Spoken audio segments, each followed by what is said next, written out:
Gros dossier pour l'instant autour de Uber. On est la seule capitale en Europe à interdire aux chauffeurs de bosser. Du coup se pose la question de l'innovation et de comment réussir une collaboration entre d'un côté les startups et de l'autre les pouvoirs publics. On va chercher les trucs et astuces auprès de startups qui, elles, ont réussi à s'implanter dans la ville.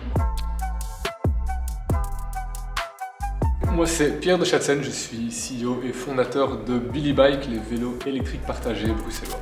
Alors je suis Michael Grandfils, je suis cofondateur de Ladbox. C'est un startup studio qui est axé à 100% sur le monde de la mobilité. On est financé par D'Ieteren et on lance chaque année plusieurs sociétés dans le domaine des nouvelles formes de mobilité. Tout d'abord, qu'est-ce que tu penses des décisions prises par le gouvernement bruxellois? Alors je pense que le gouvernement doit clairement mettre des limites. Wow!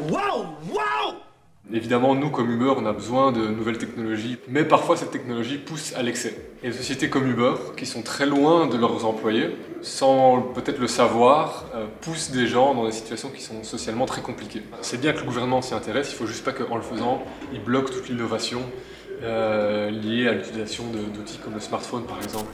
Alors évidemment, nous on est actifs dans les nouvelles mobilités et dans la tech, donc on ne peut que déplorer l'interdiction prévue en tout cas d'avoir des chauffeurs de type LVC qui puissent fonctionner avec un smartphone. Enfin voilà, on est en 2021 et clairement ce genre se référer à des lois qui datent d'avant l'époque du smartphone ne font pas beaucoup de sens. Ici, la collaboration entre Uber et les pouvoirs publics, elle fonctionne clairement pas. Quels seraient les trucs et astuces en tant que start-up pour pouvoir collaborer justement avec les pouvoirs publics? Pour des plus petites startups, on a l'avantage d'être plus proche des villes dans lesquelles on est présent.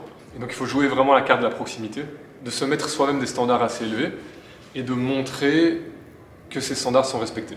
Pour nous, on a des standards de durabilité qui sont importants, des standards sociaux et troisièmement, des standards d'ordre. Qu'on ne vienne pas créer un désordre qui pourrait nuire à l'image de Billy, mais aussi à l'image de la mobilité partagée en général.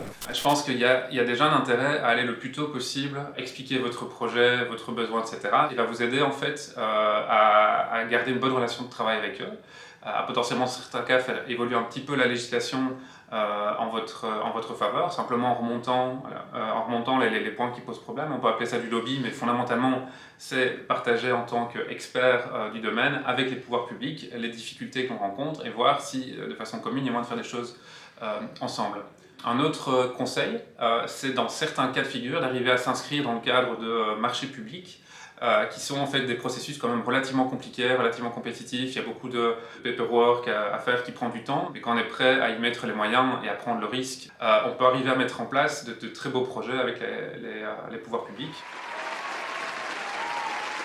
Il faut construire des relations, écouter ces gens, écouter ce qu'eux pensent être important, partager des informations, partager des exemples d'autres villes pour qu'eux-mêmes forgent un peu leur vision. Et surtout, si on parle de quelque chose d'innovant, il faut se rendre compte que des politiciens ne sont pas nécessairement des entrepreneurs, ne sont pas nécessairement au courant de ce qui se passe dans votre niche. Donc c'est vraiment important d'arriver à les éduquer. Je sais par exemple qu'il y a certains partis bruxellois chez qui tu lâches le terme Uber, c'est un non. Ils n'ont même pas encore entendu la proposition, c'est un non. No, God!